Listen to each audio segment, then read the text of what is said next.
우리 싸움이 끝나는 날이 올 것입니다. 우리의 선한 싸움을 마치는 그날, 우리는 주님 앞에서 영광스러운 승리를 나누게 될 것입니다.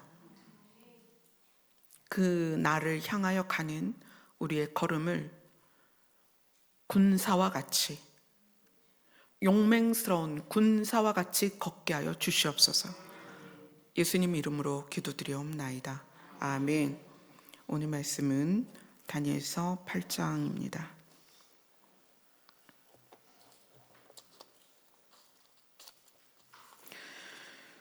다니엘서 8장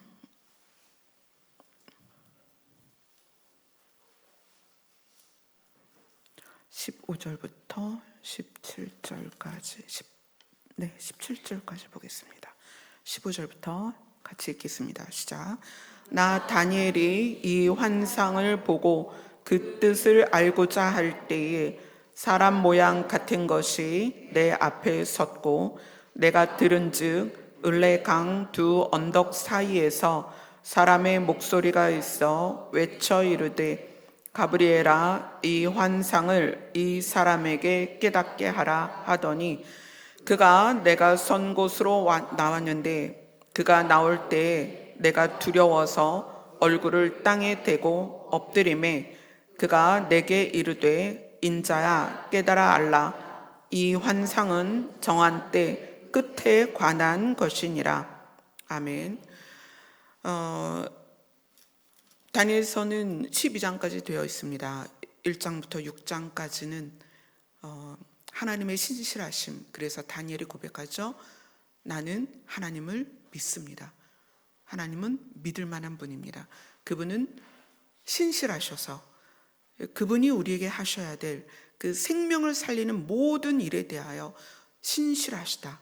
그래서 다니엘은 하나님을 믿을 수 있다, 믿을 만하다, 믿을 수 있는 분이다라는 것을 1장부터 6장까지 우리에게 증명을 해냈습니다. 그리고 나서 다니엘은 하나님으로부터 받은 환상을 7장부터 쭉 우리에게 알려주고 있습니다. 그래서 지난주에 본 7장은 중심 내용이 뭐냐면 옛적부터 계신 이가 하늘로부터 구름 타고 오시는 예수님을 받아들여서 그 예수님에게 온 나라와 민족을 주십니다. 그래서 그분이 인자와 같으니 사람과 같은 분이었는데 그분이 어떻게 불리기 시작하냐면 지극히 높으신 이다 이렇게 불려요. 그래서 예수님은 나라와 민족을 받으시고 지극히 높으신 이가 되었습니다. 그래서 우리는 그분에게는 어떤 존재냐면 지극히 높으신 이의 성도다, 지극히 높으신 이의 거룩한 백성이다. 그리고 이제 이 7장의 내용이 지나가면서 이제 8장에 또 다른 환상이 나옵니다. 자, 8장 1절을 같이 읽습니다. 시작. 나 다니엘에게 처음에 나타난 환상 후 벨사살 왕 제3년에 다시 한 환상이 나타나니라. 자, 이 두 번째 환상은 벨사살 왕 처음에는 원년 1년째에 그 다음에는 이제 3년째에 두 번째 환상이 나타납니다. 그래서 이 환상은 숫 양과 숫 염소에 대한 환상이에요. 이 환상이 이제 쭉 나오고 그리고 다니엘이 이 환상의 뜻을 모르겠는 거예요. 그랬을 때 하나님께서 오늘 본문에 사람 모양 같은 것이 내 앞에 섰는데 그가 말하는 소리를 듣고 있는 거예요. 가브리엘이라는 천사에게 이 환상을 다니엘에게 알려줘서 깨닫게 해라. 그래서 다니엘이 가브리엘 천사가 나타나니까 두려워서 땅에 엎드립니다. 근데 이제 땅에 엎드렸는데 18절에 보면 잠이 들었다 이래요. 자, 18절 다니엘서 8장 18절을 같이 읽습니다. 시작. 그가 내게 말할 때 내가 얼굴을 땅에 대고 엎드려 깊이 잠들매 그가 나를 어루만져서 일으켜 세우며. 그 가브리엘 천사가 이제 다니엘에게 이야기를 해줍니다. 19절을 같이 읽습니다. 시작. 이르되 진노하신 때가 마친 후에 될 일을 내가 내게 알게 하리니 이 환상은 정한 때 끝에 관한 것임이라. 그러니까 숫 양과 숫 염소에 대한 환상을 봤는데 이것은 정한 때 끝에 관한 것이다 라고 이야기를 해요. 그리고 이제 19절에 보면 이르되 진노하시는 때가 마친 후에 될 일이다. 이거는 이제 다른 성경에서는 이렇게 해석을 합니다. 내가 그 경노의 마지막 끝에 있을 일을 너에게 알게 하리니 이 환상은 정한 때 끝에 관한 것이다. 그러니까 정한 때 하나님이 정하셨고 이 세상이 끝날 때 있을 일이라는 거예요. 그래서 순양과 숫염소가 무엇이냐, 이거를 이제 가브리엘 천사가 다니엘에게 알려주죠. 자, 20절 같이 읽습니다. 시작. 내가 본 바 두 뿔 가진 숫양은 곧 메대와 바사 왕들이요. 자, 숫양은 메대와 바사 왕들입니다. 21절을 같이 읽습니다. 시작. 털이 많은 숫염소는 곧 헬라 왕이요. 그의 두 눈 사이에 있는 큰 뿔은 곧 그 첫 번째 왕이요. 숫염소는 헬라 왕이요. 이제 그리스 왕이라는 거예요. 그리스 왕이요.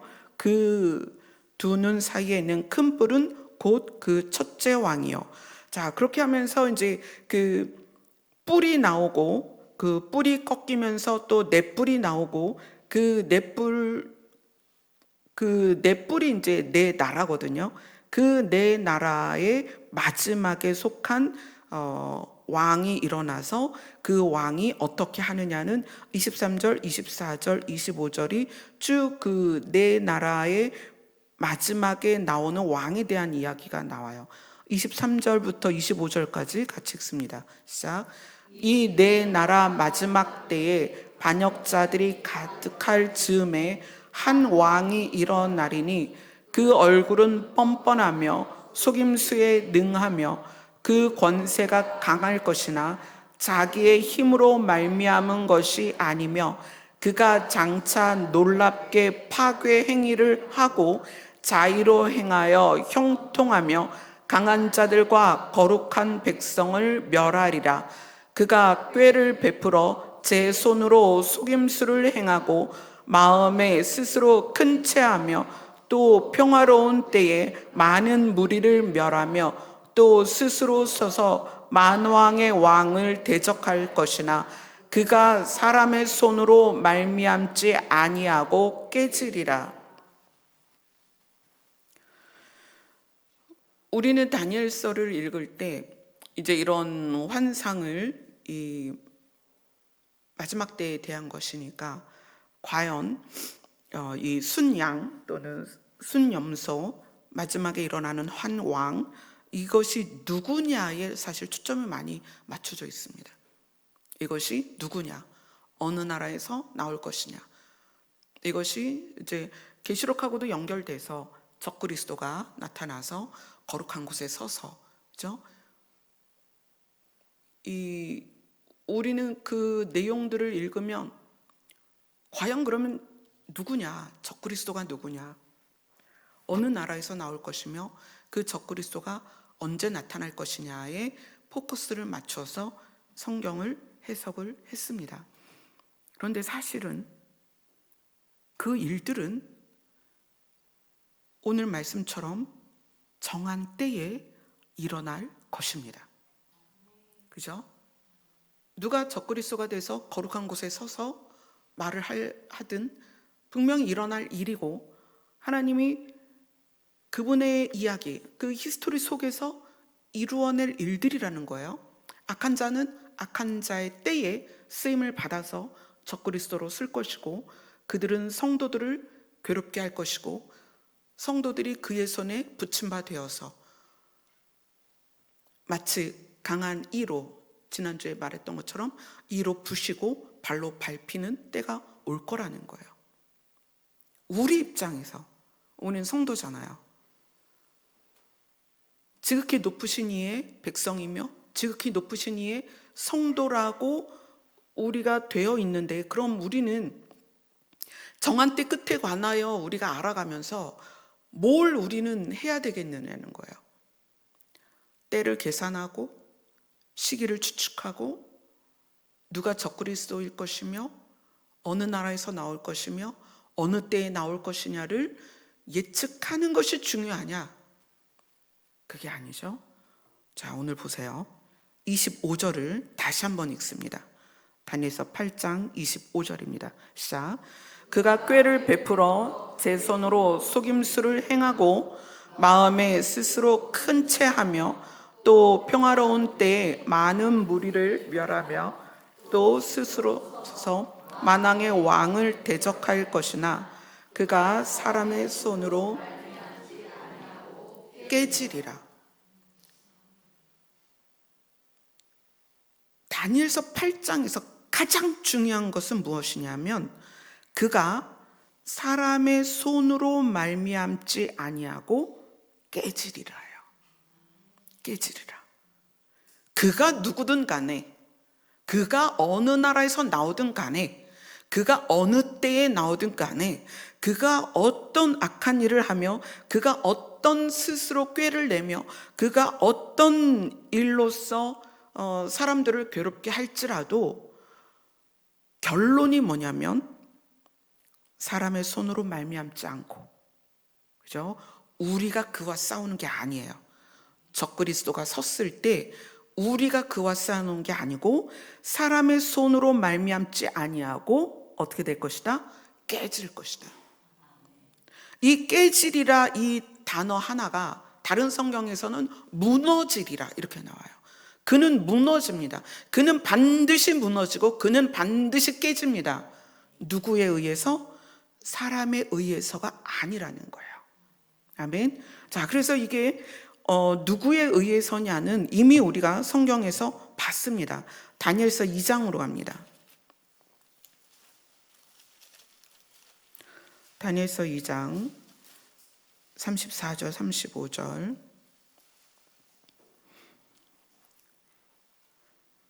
같이 읽습니다. 시작. 또 왕이 보신즉 손대지 아니한 돌이 나와서 신상의 쇠와 진흙의 발을 쳐서 부서뜨리매 그때의 쇠와 진흙과 놋과 은과 금이 다 부서져 여름 타작마당에 겨같이 되어 바람에 불려간 곳이 없었고 우상을 친 돌은 태산을 이루어 온 세계에 가득하였나이다. 아멘. 이 손대지 아니한 돌이 다른 성경에선 뜨인 돌로 나옵니다. 이 뜨인 돌이라는 말을 우리가 지금은 안 쓰는데 지금은 이렇게 손대지 아니한 돌 이렇게 나오지만 예전 성경에선 뜨인 돌이라고 나와요. 그러니까 이 뜨인 돌이 조금 더 상상하기에 좋죠. 공중에 떠 있다는 얘기예요. 누구의 손도 아니고 누구의 도움도 없이 이 뜨인 돌이 다른 성경에서 보면은 산에서 떨어져 나왔다. 근데 그 산은 하나님의 영광이요, 하나님의 능력이며 하나님의 생명입니다. 거기에서 떨어져 나와서 뜨여 있는 누구도 손대지 않은 그 돌이 나와서 신상의 쇠와 진흙과 놋과 은과 금을 어떻게 했다? 다 부셔버렸다. 여러분, 마지막에 대한 마지막 때, 우리가 이제 마지막 때를 살고 있고 주의 오심을 기대하며 살고 있는데 이 마지막 때에 대한 막연한 두려움이 우리 안에는 조금씩 다 있습니다. 여러 가지 이제 우리가 의미를 가지고 두려움이 있는데 우리는 결론을 알아야 된다는 거예요. 손대지 아니한 돌, 뜨인 돌이 나와서 겨같이 그들을 다 부셔서 바람에 날려서 흔적도 없다는 거예요. 그리고 우상을 친 돌은 태산을 이루어 온 세계에 가득하였다. 이건 뭐냐면 그 예수 그리스도를 모신 우리는 예수 그리스도로 말미암아 온 세계에 가득할 거라는 거예요. 주의 백성들이. 아멘. 자, 다니엘서 2장 44절, 45절 보겠습니다. 같이 읽습니다. 시작. 이 여러 왕들의 시대에 하늘의 하나님이 한 나라를 세우시리니 이것은 영원히 망하지도 아니할 것이요 그 국권이 다른 백성에게로 돌아가지도 아니할 것이요 도리어 이 모든 나라를 쳐서 멸망시키고 영원히 설 것이라. 손대지 아니한 돌이 산에서 나와서 쇠와 놋과 진흙과 은과 금을 부서뜨리는 것을 왕께서 보신 것은 크신 하나님이 장래 일을 왕께 알게 하신 것이라. 이 꿈은 참되고 이 해석은 확실하니이다 하니. 하늘의 하나님이 옛적부터 계시니가 그분의 이야기를 이어가면서 결론을 이미 써놓으셨다는 거예요. 어떤 결론? 한 나라를 세우실 것인데 이 나라는 망하지도 아니할 것이고 그 국권이 다른 백성에게로 가지 않고 누구에게로? 높은 곳에 지극히 높으신 분의 백성에게로 그 국권이 간다는 거예요. 그렇죠? 그리고 모든 나라를 쳐서 멸망시키고 하늘의 하나님이 세운 나라가 영원히 설 것이다. 아멘. 여러분, 이게 결론입니다. 여러분, 결론을 믿으셔야 돼요. 아멘. 손대지 아니한 돌이 산에서 나와서 쇠와 놋과 진흙과 은과 금을 부서뜨리는 것을 이 왕이 꿈 중에 본 것입니다. 이 일이 언제? 장래에 일어날 일입니다. 아멘. 그렇게 하고 우리는 이제 다니엘서 8장을 오늘 보는 거죠. 이 다니엘서 8장에 양과 순염소, 그리고 그 안에서 나오는 뿔들, 그리고 거기에서 나오는 한 왕, 이 이야기들은 시대마다, 지금은 이제 우리가 우리 시대에 맞춰서 이거를 해석하지만 다니엘서가 쓰여진 이후에 이 다니엘서를 보는 사람들은 그 시대마다 양, 염소, 네 뿔에 대한 어떤 그 해석들이 있었을 거라는 거예요. 시대마다. 자, 일단 우리는 여기까지 왔습니다. 2025년이에요. 그래서 2025년에 이제 너무나 많은 마지막 때라는 증거들이 많이 있다 보니까 이제는 이 왕 스스로 서서 만왕의 왕을 대적할 것이 누구다라고 이제 대충 짐작을 하는 때에 이르렀습니다. 그런데 누가 스스로 서서 만왕의 왕을 대적할 것이냐의 누가가 중요한 게 아니고 결론을 기억하시라는 거예요. 사람의 손으로 말미암지 아니하고 뜨인 돌로 말미암아 그가 깨지리라. 그가 산산이 부서지리라. 그가 무너질 것이라. 결론을 믿으시라는 거예요. 그래서 우리 안에 가지고 있는 마지막 때에 대한 어떤 그 과정에서 있어야 되는 많은 일들에 대한 두려움을 갖지 말고 결론에 대해서 여러분들이 소망을 가지라는 거예요. 자, 그러면 이제 이 뜨인 돌 손대지 아니한 돌과 우리가 무슨 관계가 있느냐? 자, 베드로전서로 갑니다.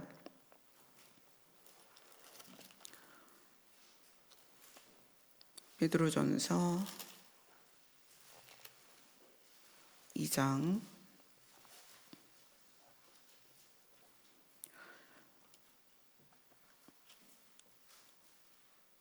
4절로 5절입니다. 같이 읽습니다. 시작. 사람에게는 버림바가 되었으나 하나님께는 택하심을 입은 보배로운 산돌이신 예수께 나아가 너희도 산돌같이 신령한 집으로 세워지고 예수 그리스도로 말미암아 하나님이 기쁘게 받으실 신령한 제사를 드릴 거룩한 제사장이 될지니라. 자, 산돌이라고 나오죠. 보배로운 산돌, 리빙스톤, 살아있는 돌. 여러분, 뜨인 돌과 손대지 아니한 돌을 상상하면 예수님을 산 돌이라고 표현하는 것이 조금 더 분명해지지 않나요? 예수님은 살아있는 돌이다. 아멘. 산에서 잘라져 나왔습니다. 하나님의 영광, 하나님의 임재, 하나님의 생명에서 나오신 분이에요. 근데 그분이 살아있는 돌이다.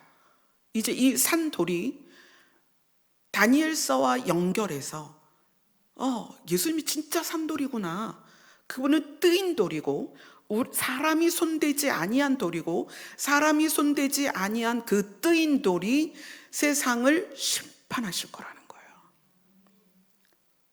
적그리스도를 심판하실 거라는 거예요. 여러분, 그래서 마지막 때에 대하여 여러분 두려움이 아니라 산돌이신 예수 그리스도께서 이 세상을, 특히 만왕의 왕을 대적하고 예수 그리스도를 대적하는 그 적그리스도와 그의 세력에 대해서 얼마나 산산조각을 내실 것인지, 그것이 타작마당의 겨와 같이 날라서 흔적도 없이 사라질 것이라는 것에 대한 결론을 믿으셔야 됩니다. 너무나 영광스러운 결론이라는 거예요. 그런데 그러면 예수 그리스도가 산 돌인 것이, 다니엘서에서 예수 그리스도가 산 돌인 것이 이제 다니엘서 7장에서는 우리 보고 지극히 높으신 이의 백성이다, 지극히 높으신 분의 나라다라고 표현된 우리가 어떻게 이 산돌과 연결돼야 되냐는 거예요.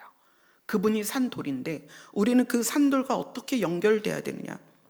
자, 사람에게는 버림받았으나 하나님께서는 택하심을 입은 보배로운 산돌이신 예수께 나아가. 자, 각자가 해야 할 일입니다. 예수님께 나아가야 되는 거예요. 이거는 여러분이, 저는 어떤 상황에서든 필요에 의해서 예수님을 부를 수밖에 없는 우리지만 필요가 아니라 그분께 그냥 나아가야 되는 것을 여러분이 좀 아셨으면 좋겠습니다. 환난이나 고난이나 연단이나 어려움이 우리 인생에 늘 있어요. 그래서 그것이 우리를 하나님께 나아가게 하고 예수님께 나아가게 하고 산돌에게 나아가게 하기는 합니다. 그래서 고난이 유익이 돼요. 그러나 그것이 동기가 되지 말고, 우리는 어떤 이유든 예수께 나아가야 삽니다. 아멘. 그분이 살아있는 돌이고 우리는 길에 있는 돌이란 말이에요. 근데 우리가 그분께 나아가야만 산돌이 됩니다. 우리도. 자, 산돌이신 예수께 나아가. 5절이 이렇게 시작해요. 너희도 산돌같이. 아멘. 예수 그리스도 같이, 그분처럼, 예수 그리스도 같이 그분처럼. 5절을 다시 한번 읽겠습니다. 시작. 너희도 산돌같이 신령한 집으로 세워지고 예수 그리스도로 말미암아 하나님이 기쁘게 받으실 신령한 제사를 드릴 거룩한 제사장이 될지니라. 자, 다니엘서가 말하는 8장에서 숫양과 숫염소, 그리고 거기서 나오는 넷불, 그리고 거기서 마지막에 나오는 마지막 왕, 그는 만왕의 왕을 대적하고 그리고 성도들을 괴롭게 하는 자입니다. 그래서 그것이 계시록에서는 적그리스도로 표현이 되어 있습니다. 근데 그때 뜨인 돌, 손대지 아니한 돌에 의해서 그가 깨집니다. 자, 그때의 우리는 어떻게 해야 되냐는 거예요. 사실 여러분, 언제 주님이 오시고 또는 누가 적그리스도가 되고 또 어느 나라에서 적그리스도가 나오고 뭐 이런 거는 사실 여러분 그냥 이루어질 일들이에요. 여러분이 그거를 해석을 해내든 못하든 상관없이 그 일은 이루어질 일입니다. 그럼 우리는 어떻게 해야 되느냐? 베드로 전서가 그걸 말하고 있다는 거예요. 너희도 산 돌같이, 너희도 뜨인 돌같이, 너희도 손대지 아니한 돌같이 그렇게 돼야 된다는 거예요. 그럼 그렇게 되는 게 뭐냐? 신령한 집으로 세워져라, 이렇게 얘기해요. 자, 신령한 집으로 세워지는 것, 자, 고린도전서로 갑니다.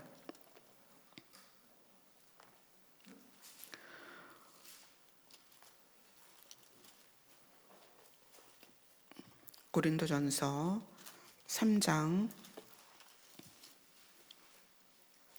16절부터 17절입니다.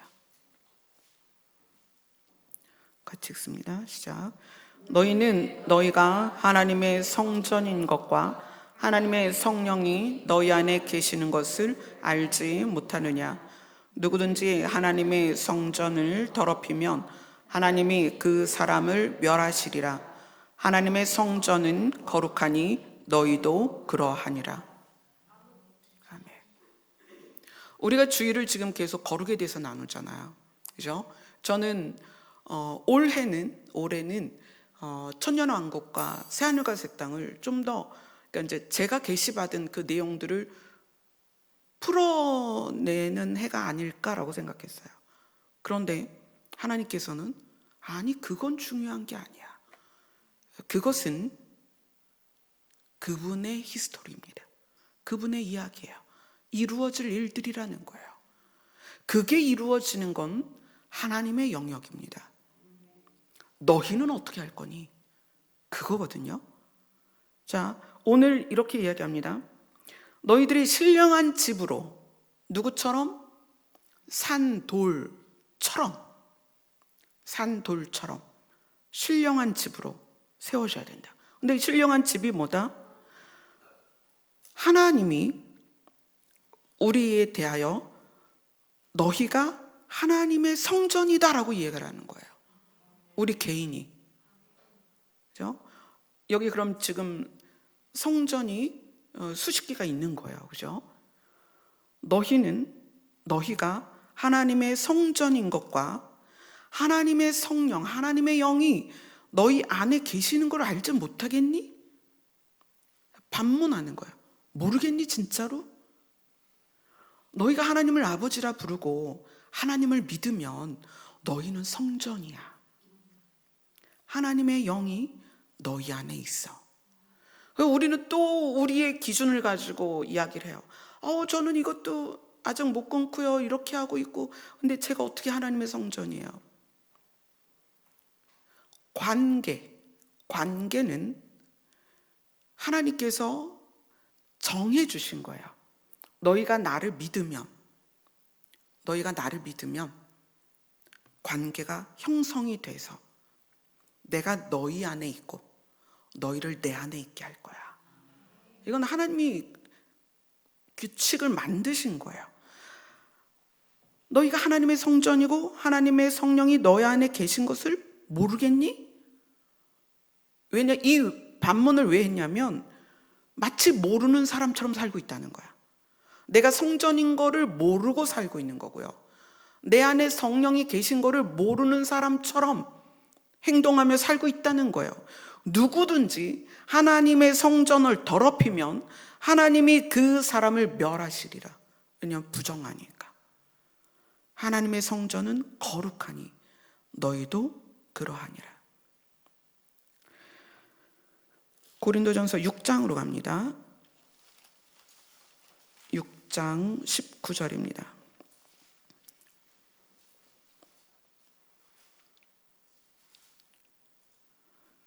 6장 19절 20절 같이 읽습니다. 시작. 너희 몸은 너희가 하나님께로부터 받은 바 너희 가운데 계신 성령의 전인 줄을 알지 못하느냐? 너희는 너희 자신의 것이 아니니라. 값으로 산 것이 되었으니 그런즉 너희 몸으로 하나님께 영광을 돌리라. 성령의 전이다. 값으로 산 것이 되었다. 하나님께서 우리를 샀다는 거예요. 누구의 값으로? 예수님의 피의 값으로. 예수님의 피의 값으로 우리를 샀어요. 그래서 찬미를 예수님의 피의 값으로 사서 하나님의 영이 임하시고 자, 이건 성전이야 라고 정하셨다는 거예요. 너희들이 그렇게 되었으니까 이제 어떻게 해요? 하나님이 신이신 것을 우리가 살면서 드러내야 된다는 거예요. 하나님의 영광을 드러내야 된다. 우리는 그런 존재다. 너희가 그런 존재인 걸 알고 있니? 라고 지금 고린도전서는 계속 이야기를 하고 있습니다. 고린도 후서로 갑니다. 고린도 후서 6장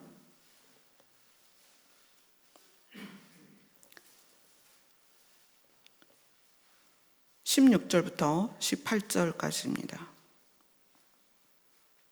같이 읽습니다. 시작. 하나님의 성전과 우상이 어찌 일치가 되리요? 우리는 살아계신 하나님의 성전이라. 이와 같이 하나님께서 이르시되 내가 그들 가운데 거하며 두루 행하여 나는 그들의 하나님이 되고 그들은 나의 백성이 되리라. 그러므로 너희는 그들 중에서 나와서 따로 있고 부정한 것을 만지지 말라. 내가 너희를 영접하여 너희에게 아버지가 되고 너희는 내게 자녀가 되리라. 전능하신 주의 말씀이니라 하셨느니라.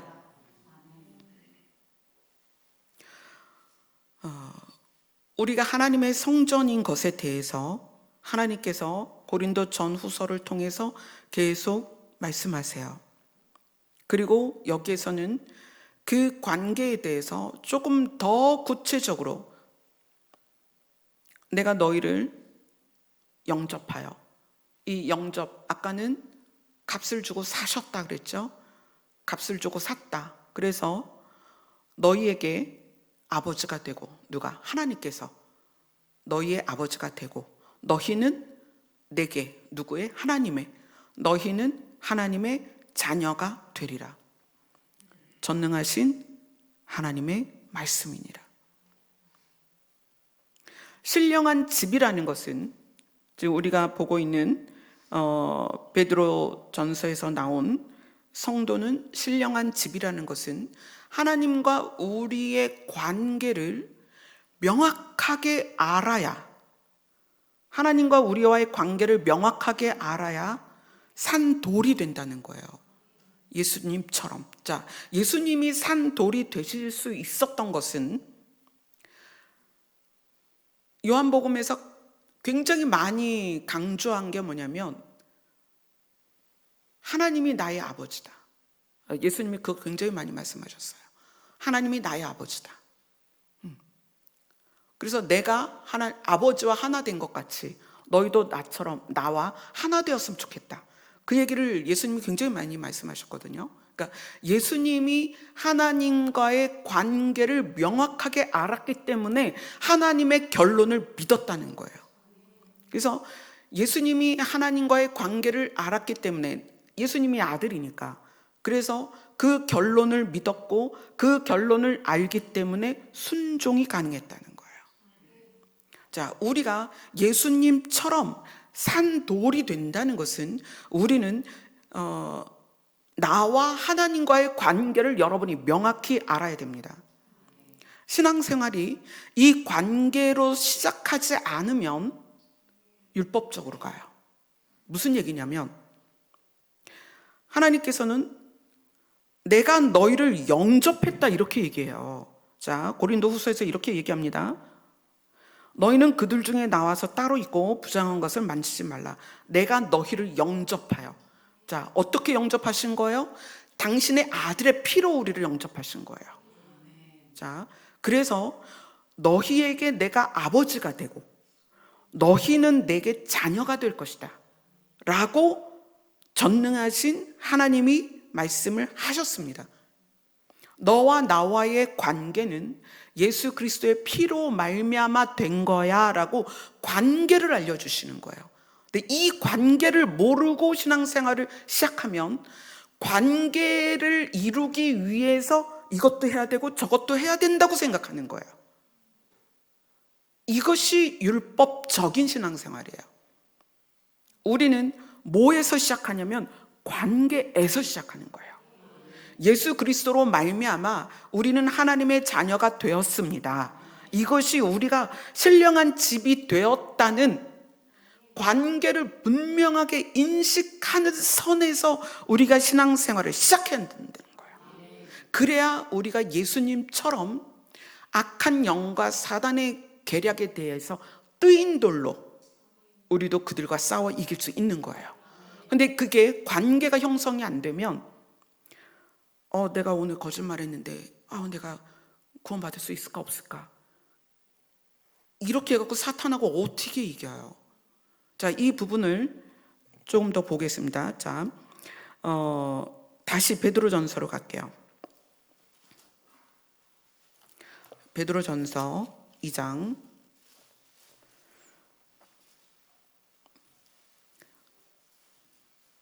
4절 5절을 다시 한번 읽습니다. 시작. 사람에게는 버림바 되었으나 하나님께는 택하심을 입은 보배로운 산돌이신 예수께 나아가 너희도 산돌같이 신령한 집으로 세워지고 예수 그리스도로 말미암아 하나님이 기쁘게 받으실 신령한 제사를 드릴 거룩한 제사장이 될지니라. 자, 여기에서는 될지니라 라고 나오지만 다른 성경은 사실은 이게 완료예요. 되었느니라 이렇게 되어 있어요. 되었느니라. 자, 우리가 보배로우신 산돌이신 예수께 나아가면, 자, 예수님을 믿으면이에요. 우리의 노력으로 하나님과 나와 관계가 형성되는 게 아닙니다. 자, 우리는 예수님께 나아가 예수님을 믿음으로 우리도 산돌같이 신령한 집이 되었다는 것은 예수님이 하나님과의 관계처럼 우리도 하나님과의 관계가 형성이 된 거예요. 예수님이 하나님의 아들인 것처럼 우리도 하나님의 아들이 되었다. 누구에게 나아가면? 예수께 나아가면 예수님처럼 너희도 산돌같이 신령한 집으로 세워지고. 왜 신령한 집으로 세워지는 거예요? 예수님이 그렇게 말하셨거든요. 하나님이 아버지가 내 안에 계시고 내가 아버지 안에 있는 것 같이 너희도 내 안에 있고 내가 너희 안에 있었으면 좋겠다. 그래서 어떻게? 셋이 하나 되었으면 좋겠다. 이렇게 얘기하는 거예요. 그래서 우리가 예수께 나아가면 우리의 관계가, 나와 하나님과의 관계가 하나님이 아버지가 되고 우리는 자녀가 된다는 거예요. 그것을 고린도 전후서에서 그렇게 이야기를 하는 거예요. 너희는 성전이다. 거룩한 성령이 계신 곳이다. 하나님이 아버지가 되시고 너희는 하나님의 자녀가 되었다. 자, 이렇게 우리가 신령한 집이 된다는 것은 나와 하나님과의 관계가 아버지와 자녀로 형성됐다는 거예요. 그 다음에 예수 그리스도로 말미암아 하나님이 기쁘게 받으실 신령한 제사를 드릴 거룩한 제사장이 될지니. 이게 좀 말이 복잡하지만 이제 설명을 드릴게요. 시편 51편으로 갑니다. 시편 51편.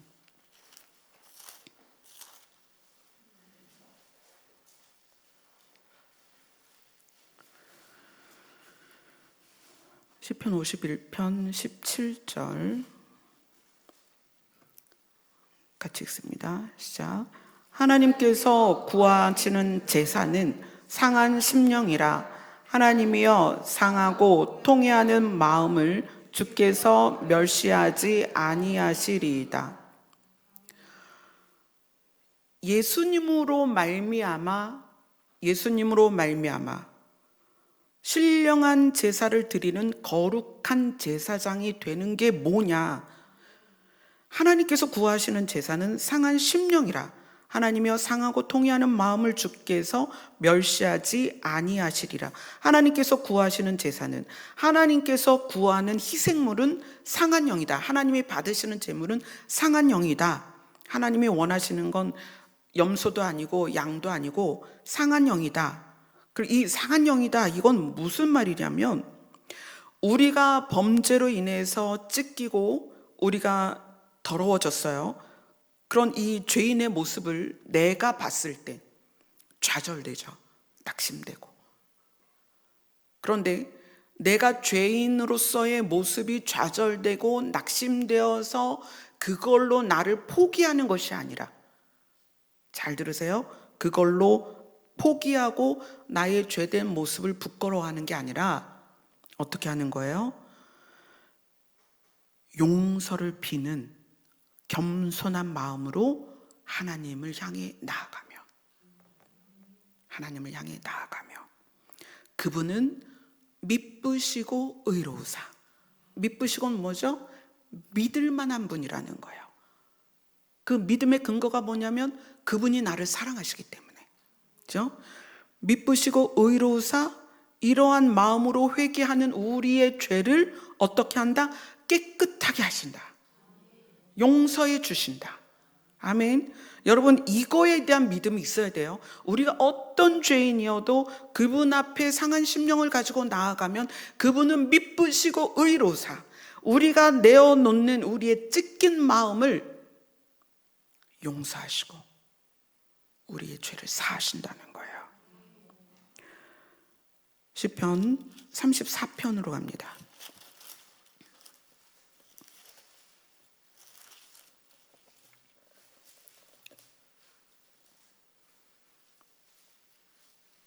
시편 34편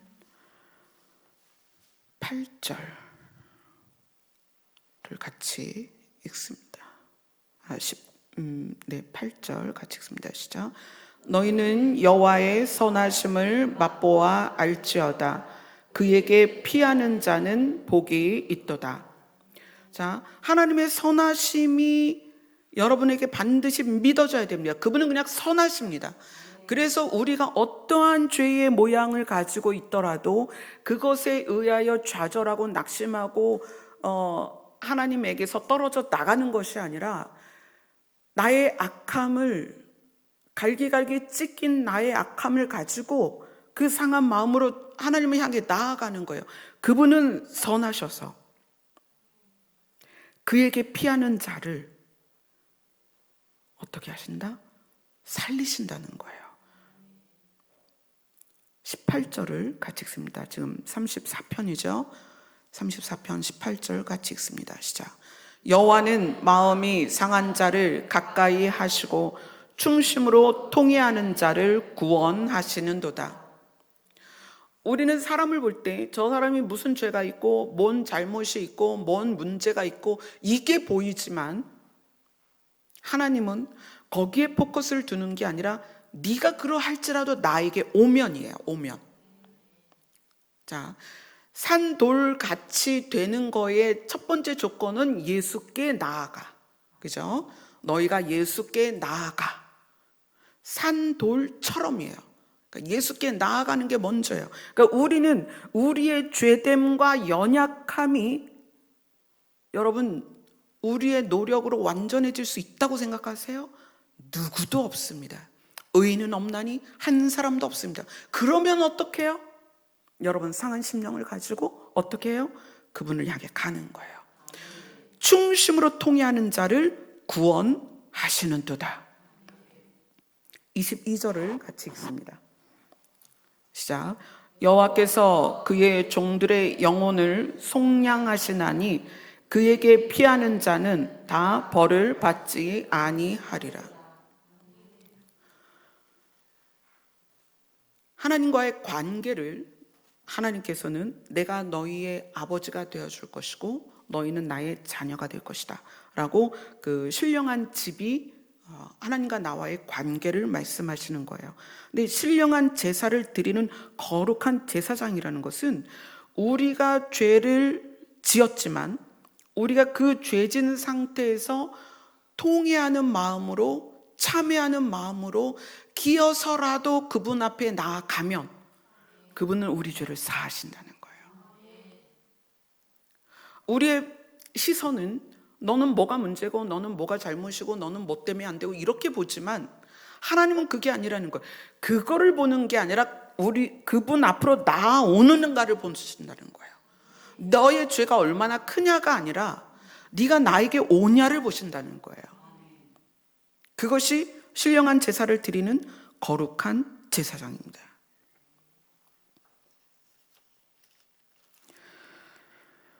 자, 다시 시편 51편 17절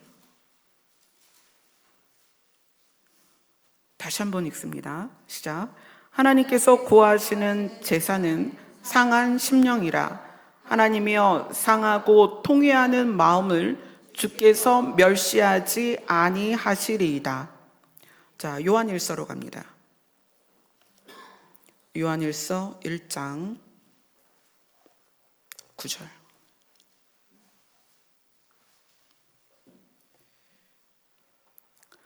요한일서 1장 9절 같이 읽습니다. 시작. 만일 우리가 우리 죄를 자백하면 그는 미쁘시고 의로우사 우리 죄를 사하시며 우리를 모든 불의에서 깨끗하게 하실 것이요. 여러분 안에 이 믿음이 있어야 됩니다. 하나님은 미쁘시고 의로우사, 믿을만 하고, 다니엘이 고백했죠. 하나님, 나는 하나님을 믿습니다. 하나님은 믿을만한 분이라는 거예요. 하나님은 미쁘시고 의로우사 우리 죄를 사하시며 우리를 모든 불의에서 깨끗하게 하실 것이요. 자, 다시 이제 다니엘서로 갑니다. 다니엘서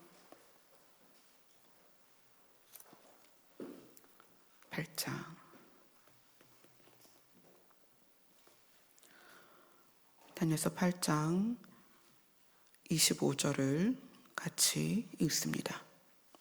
시작.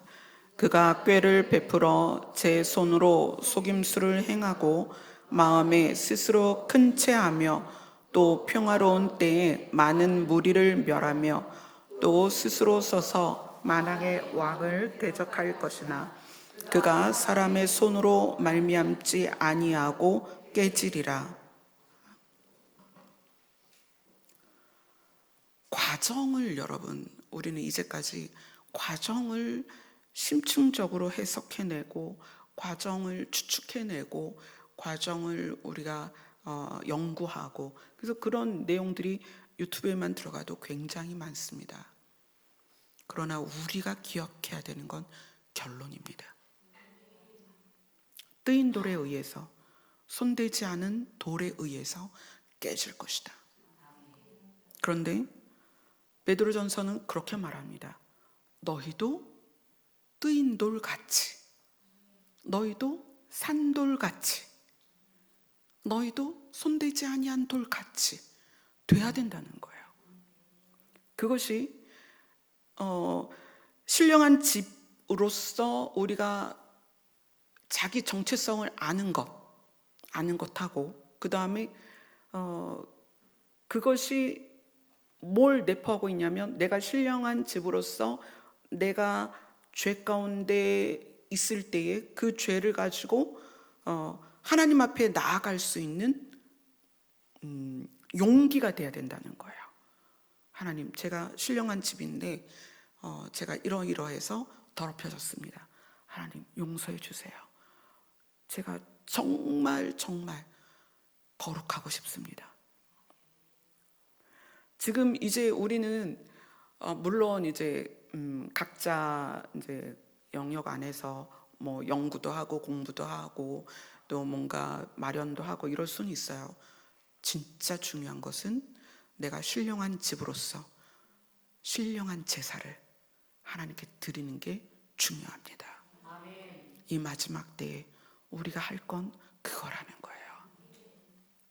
저도 정말 여러 해 그 다니엘서와 계시록과 이사야와 에스겔과 다 연결해서 정말 많이 풀었습니다. 그런데 그렇게 풀던 시기를 지나면서 하나님의 요구는 뭐냐면, 내 아들 같이, 산돌 같이 어떻게 해라? 너도 죽어라. 그렇게 살아내라. 예수 그리스도 같이, 산돌 같이. 그게 삶에서 나오는 거예요.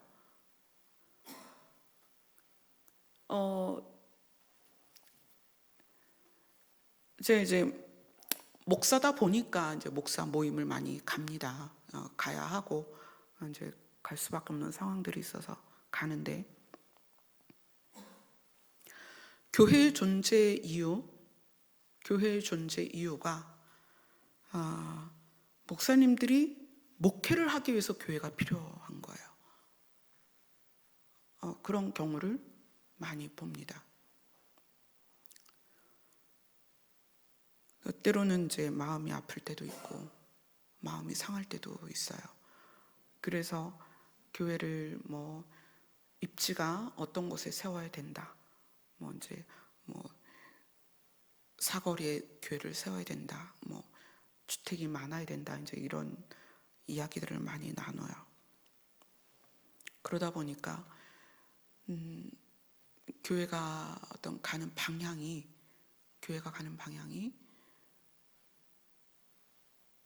신령한 집으로서 신령한 제사를 드리는 것과 자꾸 거리가 멀어져요.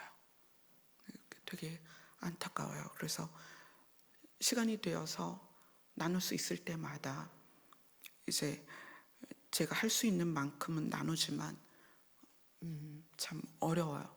목사님들에게 복음 전하는 게 가장 어려워요. 많이 안타까울 때가 있어요.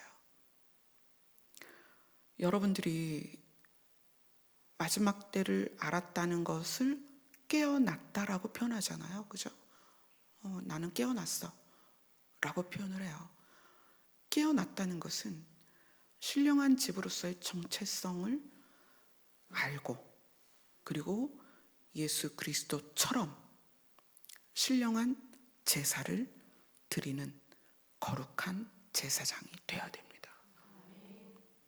거룩한 제사장은 신령한 집으로서의 정체성을 증명하는 거예요. 그 증명은 내 안에서 나와 가장 가까운 가족에게 되는 것입니다. 내 안에서 남편이나 아내나 자녀나 부모에게 증명되지 않으면 그 다음 단계로 가도 의미가 없어요. 내가 신령한 집이냐? 이것은 나와 가장 가까이 있는 사람에게 증명이 되어야 됩니다. 관계에 대한 정의, 관계는 이제 하나님께서 내가 아버지고 너희는 내 자녀다라고 관계를 말씀하셨잖아요. 그러면 그 관계가 갖는 정의가 있어요. 그 관계에 대한 정의가 뭐냐면 하나님은 우리를 사랑하신다는 거예요. 그리고 우리도 하나님을 사랑합니다. 이거는 부모와 자녀 안에 애쓰고 힘쓰지 않아도 이미 심정적으로 있는 거예요.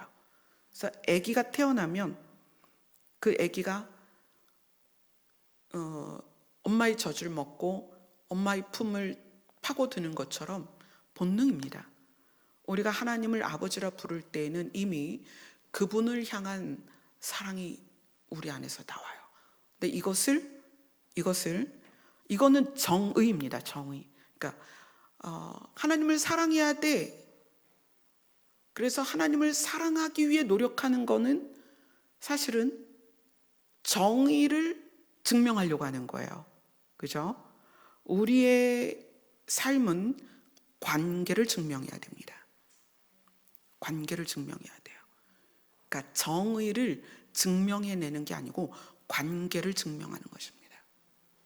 그러니까 하나님과 우리와의 관계를 증명하는 방식이 신령한 제사를 드리는 거룩한 제사장이다. 근데 그 증명이 뭐다? 우리가 죄인 된 상태일 때 그분을 향하여 그분은 미쁘시고 의로우시다는 걸 믿는 거예요. 그분은 믿을만하고 의로우셔서 내가 어떤 죄 가운데에서도 그분을 향하여 나아가면 그분이 우리를 우리의 죄를 사하시고 어떻게 하셔요? 그분이 우리를 영접하신다니까요. 이걸 여러분이 믿으셨으면 좋겠습니다. 이 마지막 때에는 숨만 쉬어도 죄가 가까이 와요. 정말 그러한 때예요. 너무나 사납고 이기적이고 자기중심적이고 너무나 불법이 많고 그런 때예요. 사랑이 식었다라는 것은 이미 사랑의 속성들이 사라졌다는 거예요. 그러할 때에 그분이 미쁘고 의로우시다는 것을 여러분 붙드셔야 됩니다. 이 마지막 때에 그분이 여러분의 아버지입니다. 그분은 그분의 이야기의 결론을 내리셨습니다. 오늘 정한 때 끝에 있을 일을 하나님은 이미 정하셨습니다. 적그리스도가 나타날 것이고 이렇게 할 것입니다. 그러나 뜨인 돌, 손대지 아니한 돌이 그것을 깨뜨리고 무너뜨릴 것입니다. 여러분 그 결론을 믿으세요.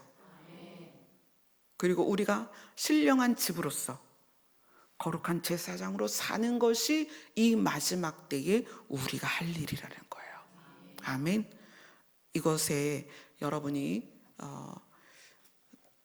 다른 것에 의지되지 않았으면 좋겠습니다. 다른 것에 의지된다는 건 어떤 거냐면 분위기, 으쌰으쌰하는 분위기. 그래서 마치 내가 거룩한 제사장으로 굉장히 능력이 있는 것 같은 느낌이 드는 어떤 그 형성된 분위기들 있잖아요. 그래서 내가 거기에 들어가 있으면 마치 내가 거룩한 제사장으로서 잘 살아가는 것 같은 분위기를 조성하는, 여러분 그거에 속지 마세요. 그거에 속지 마세요. 여러분의 거룩은 여러분 혼자 있을 때 드러납니다. 여러분의 거룩은 여러분 가정 안에서 드러나는 거예요. 여러분의 거룩은 여러분 자신이 사람을 대하는 데에서 나타나는 것이 어떤 그런 분위기에서 으쌰으쌰 하는 데서 막 그 트레이닝하고 막 뭔가를 몰려서 다니면서 막 이렇게 훈련되고 뭔가를 습득하고 이런 걸로 되지 않습니다. 오늘 성경이 그렇게 말하죠. 예수께 나아가. 여러분의 일상이 그냥 24시간이 주님께 나아가야 됩니다. 주님과 분리되시면 안 돼요. 주님께 나아가는 시간이 돼야 돼요. 자, 여러분 생각해 보세요. 우리는 보통은 어떤 직업군에 있고 어떤 사역을 하느냐가 그 사람의 믿음이 더 좋고 그 사람이 더 신령할 거라고 생각합니다. 아니요. 24시간 그리스도와 함께 있는 사람이 능력이 있는 사람이에요. 24시간 주께 나아가는 사람이, 그 사람이 진짜 신령한 집입니다. 자, 그러면 밭에 가서 밭일을 하고 산에서 풀뿌리를 캐고 바다에서 물고기를 잡아도 또 아마존 밀림에 있어도 그가 24시간 그리스도께 나아가 있으면 이 도시에서 목회하는 목사보다 더 신령할 수 있다는 거예요. 여러분, 내가 주와 관련된 일을 하는 것이 신령한 집으로서의 증명이다라고 생각하지 마세요. 정말 그렇지 않습니다. 내가 무엇을, 어떤 사역을 하고 어떤 행위를 해서가 아니라 내가 그리스도와 연합되어 있는 그 일치를 매 순간 이루어내는, 그래서 나의 의지가 그분에게로 향하는 그 상태로 사는 것이 능력입니다. 근데 그렇게 살아갈 때 나 혼자 있는 그 시간에 내가 거룩한 상태로 그분과 동행하는 거고, 가정 안에서 그런 상태로 가족들을 대하게 돼 있다는 거예요. 근데 이것이 자꾸 교회 안에서,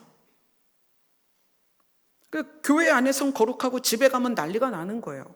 왜 그래요, 여러분? 예수께 나아가는 것은 24시간 다입니다.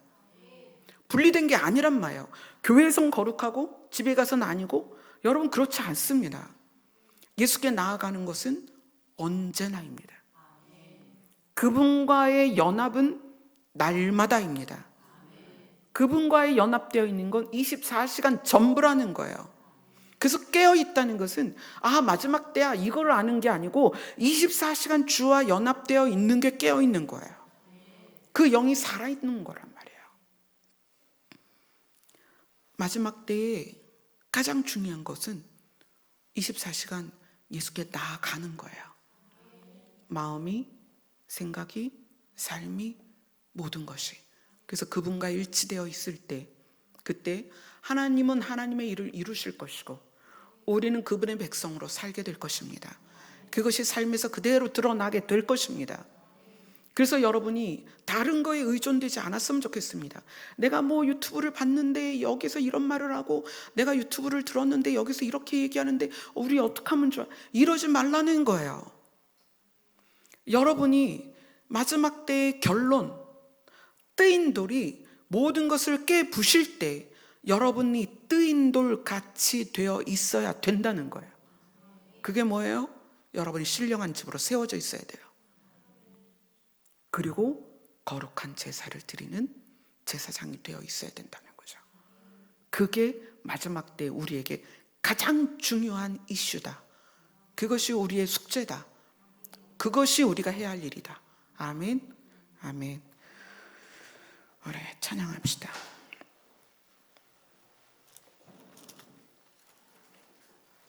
356장입니다.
예수님께 나아가는데 방법을 찾지 마세요. 그냥 예수님을 부르세요. 그분은 살아 있습니다.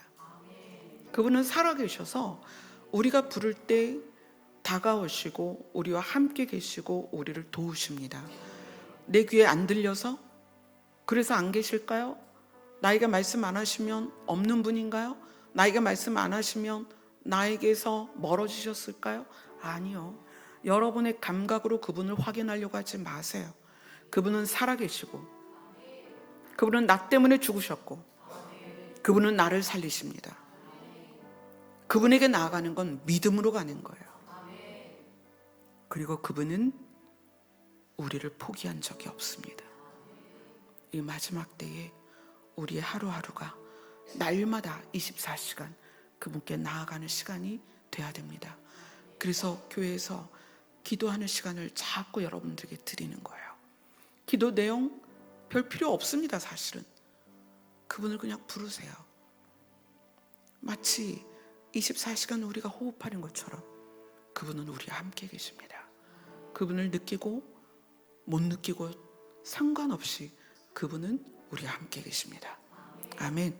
오늘도 그분과 교제하고 또 내가 그분을 못 느낀다 할지라도 그분을 부를 때에 그분이 내 안에서 역사하시는 미쁘시고 의로우신 분이라는 것을 믿고 기도를 하셨으면 좋겠습니다.